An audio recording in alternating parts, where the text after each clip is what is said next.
Hello, my name is Steve Nielsen and I own Valen Studios, which is a photography and video company, and I'm here to give you a couple tips and some insider stories about the video business. I first got started in wedding videography in 2003, and all I did literally was for 6 years was just shoot wedding videos. And we got to have a really good reputation with what it is that we did. I did not go to school for editing, and I kind of self-taught myself, and we were being written up in all kinds of magazines, and I got kind of a national name for ourselves through our editing style, because it's a little more cutting edge than what they teach in school. So I do pride myself on that. Books were written, we have articles in books. You know, it's obviously very flattering to what it is that we kind of created, but it's just kind of how my mind works.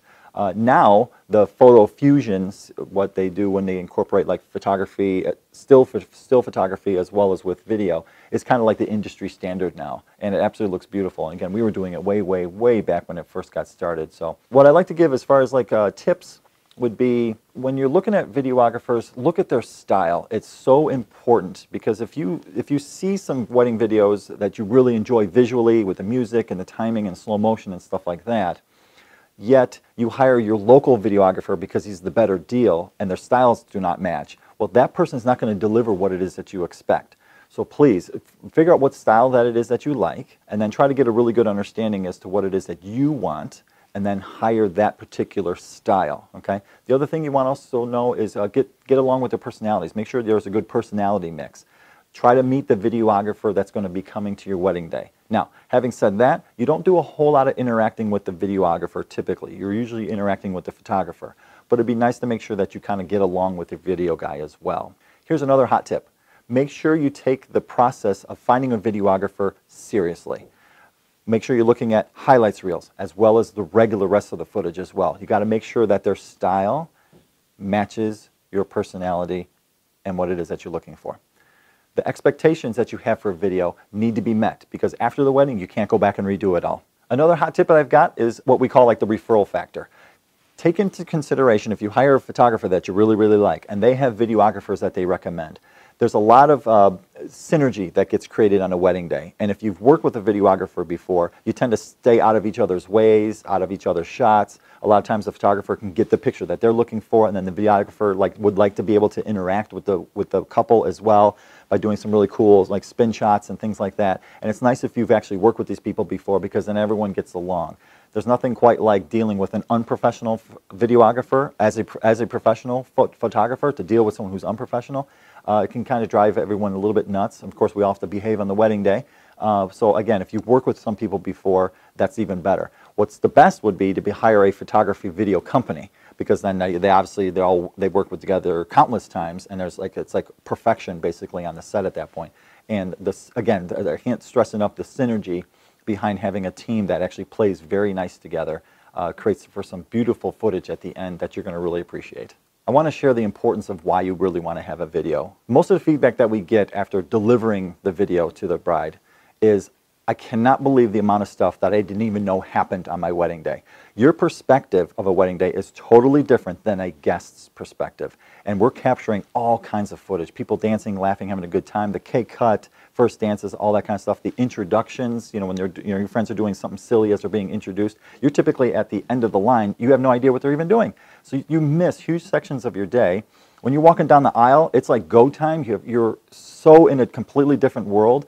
To have that all videotaped, so then afterwards you can enjoy it, is like mind-blowing for so many brides and grooms. So and I've also felt like a wedding video is not necessarily for the day after the wedding, not even for like 30 days after the wedding or a year after the wedding. It's for 10 years after the wedding. I hate to share the story, but I'm going to share it anyway. The last time I danced with my mother was on my wedding day. I thought she was going to live forever.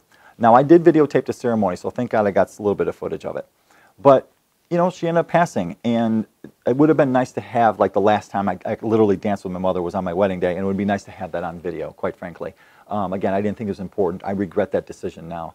Another story behind that is my brother was my best man, and the speech that he gave was like a 20-minute stand-up comedy routine. It was absolutely hilarious. I can remember a few of the jokes, but the thing I remember the most, and it's important to me, is we're a very loving family. But we're not an I love you family. I'm sure most of you guys know the difference on something like that. The very first time he ever said I love you to me was on my wedding day during that speech. Now, again, I didn't videotape it. But I do have a picture of him crying through that whole part because it's very emotional for him to say stuff like that. Picture of him crying through that and me going in for a hug, but I got none of the words. Thankfully, since my wedding, he's said it no other time. So my point on that is I had one shot at it. Now, would I be watching that over and over and over and over again? No. But it would have been really great to, number one, have that stand-up comedy routine because it was fantastic. And then more importantly, to actually have that moment captured. I can't go back. I can't go back. I just can't stress enough the fact that video is very, very important. You can get a picture of the best man saying something funny and you laughing your butt off. I get none of the words. Video captures all the words as well. Please make the investment. For some companies, it is very inexpensive just to get like a basic video. It's way better than a cell phone. Hire videographers that put stuff on tripods because at least it's going to be steady and you won't get car sick watching these things because your uncle shot it. And you know, again, really consider getting professional. A last story that's driven behind this: the dad of the bride was going to do the bride a favor by just videotaping it. He set the camera up in the back of the church. I was just the photographer that day. I remember seeing the camera, Dad walking over to the camera before the ceremony. He's messing with it, no problem. He just happened to be close, so it's the only reason why I noticed. Ceremony starts going on. I happen to be walking by the camera, and I don't see the record light on. But I don't know his camera, and I didn't want to walk up and press it, and then I actually turn it off. So I'm like, I'm going to let it be what it is, but I don't think it's recording. It was kind of like a home camera. So not being professional, I didn't know, again, if it was turned on or not. After this ceremony, I'm in the back changing stuff up so I can get ready to do the family portraits. And God bless the dad's heart, he walked up to it, and the look on his face when he realized he didn't hit record and it was his one responsibility, he was devastated. Now what do? You can't go back. And now I regret I probably should have pressed the button. But his responsibility, for gosh sakes, it's just too much for someone to think about. Hire a professional. The last tip I have, I remember so vividly, they hired us both for photography and video. The mom insisted to sit in the front row with her iPad and videotape the whole thing. Two problems with that. About 10 feet behind her, I'm actually videotaping it professionally. So number one, it's in all my shots. Okay. Number two is, she's not tripoding it. So the whole footage is shaking just like this. But the worst thing about that is the actual ceremony is happening 2 feet in front of her, and she's more worried about it being in a frame and watching it through an electronic device that she didn't actually get to enjoy the whole experience. And again, I was filming right behind her. So please, if you hire professionals to do this kind of stuff, don't have a bunch of people videotaping it as well. Allow them to enjoy the moment because the pros are getting it, and it's going to be way better anyway. So those are my hot tips. Enjoy the whole process. Again, look for style, personality, meet your videographer, and hire a professional.